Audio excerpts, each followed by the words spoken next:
Performing state হিসাবে প্রতিষ্ঠিত হয়েছে বন্ধুগণ, এবং তার ইন্ডেক্স আনছে।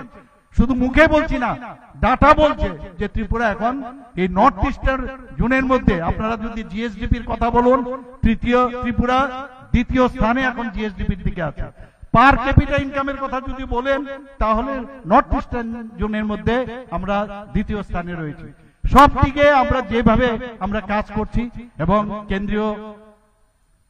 কেন্দ্রে যখন আমাদের বিভিন্ন মিটিং হয়, সেখানেও আমাদের ত্রিপুরার পারফরমেন্স অনেক অনেক বেটার। আমি মাননীয় প্রধানমন্ত্রীজিকে ধন্যবাদ দেব। উনি গত পরশুদিনও আপনারা দেখেছেন যে পরীক্ষা পে চর্চা, ত্রিপুরার একটা ছেলে, ওর সাথে যখনই ত্রিপুরার নাম উনি শুনেন, ওর সাথে একটু এক্সট্রা মাইলেজ দিতেন। ওই আমাদের বিলুনিয়ার সাউথ থেকে ছেলেটা ওর সাথে কথা বলছে, ওকে বলছে কিভাবে ডান্স করো দেখাও তো একটু।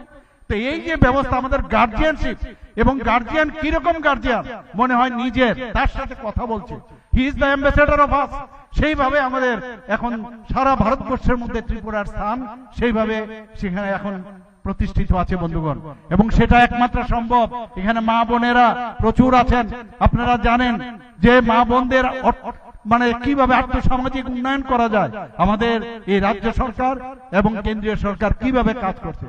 যেখানে মাননীয় প্রধানমন্ত্রীজি বারবার ভেবেছেন যে আমাদের মা বোন ভাই মানুষ কিভাবে তাদের চিকিৎসা করাবেন, প্রধানমন্ত্রী জন আরোগ্য যোজনা উনি শুরু করেছেন, এবং আজকে 80 যারা 70 বছরের মধ্যে তাদের জন্য উনি এই জন আরোগ্য যোজনার যে স্কিম, তার মধ্যেও উনি নিয়ে এসেছেন।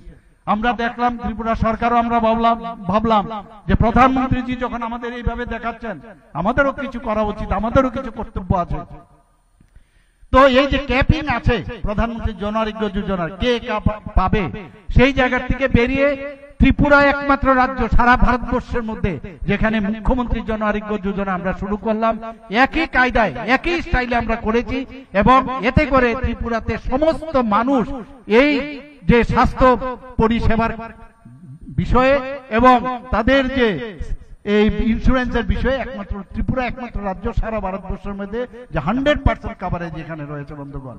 যেখানে সরকারি কর্মচারীদের কথা আপনারা যদি বলেন, আগে দেখতাম সরকারি কর্মচারীদেরকে বলা হতো রাস্তায় নামো, জিন্দাবাদ জিন্দাবাদ বলো, দিয়ে দিতে হবে, দিয়ে দিতে হবে।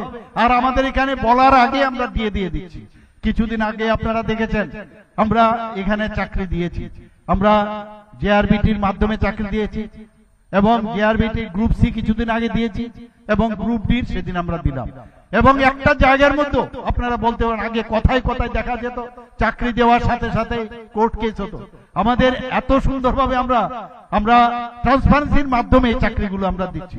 চাকরির এখন পর্যন্ত আমাদের সরকার 2018 আসা থেকে এখন পর্যন্ত প্রায় 16,000-এর উপরে সরকারি চাকরি আমরা দিয়েছি বন্ধুগণ। একের পর একদিকে চাকরি আমরা দিচ্ছি, আর একদিক দিয়ে কিভাবে আমরা বিভিন্ন এমএসএমইর মধ্যে কিভাবে তাদেরকে আমাদের এন্টারপ্রেনারশিপ করানো যায় তার আমরা ব্যবস্থা করছি। এমএসএমইর মধ্যে আমাদের মাইক্রো এন্টারপ্রাইজ এখন পর্যন্ত প্রায় 2.1 লাখ আমাদের ছেলেরা এর মধ্যে যুক্ত হয়েছে। আমাদের স্মল এবং মিডিয়াম যে এন্টারপ্রেনার যারা আছেন সেইগুলোর জন্য আমরা চেষ্টা করছি। কিছুদিন আগে আপনারা দেখেছেন এখানে ডেস্টিনেশন ত্রিপুরা করে একটা আমরা এখানে যারা বাইরের থেকে ইনভেস্টর মিট একটা হয়েছে, সেখানে এখন ত্রিপুরাতে এত শান্তি প্রতিষ্ঠিত আছে বলে মানুষ সব জায়গায়, ইনভেস্টরও সবসময় চিন্তা করে কোথায় গেলে আমি যদি ইনভেস্ট করি শান্তিতে আমি ইনভেস্টটা করতে পারবো। সেই জায়গার মধ্যে প্রায় 87 যারা ইনভেস্টর বাইরের থেকে এসছে, বেশ বড় বড়, আমি এক্সট্রিম বড় বড় বলবো না, কিন্তু বেশ যারা বড় বড় ইনভেস্টর সেখানে এসছেন তারা মৌ করেছে আমাদের সাথে, এবং সেই মৌয়ের পরিমাণ কত, প্রায় 3,700 কোটি টাকা।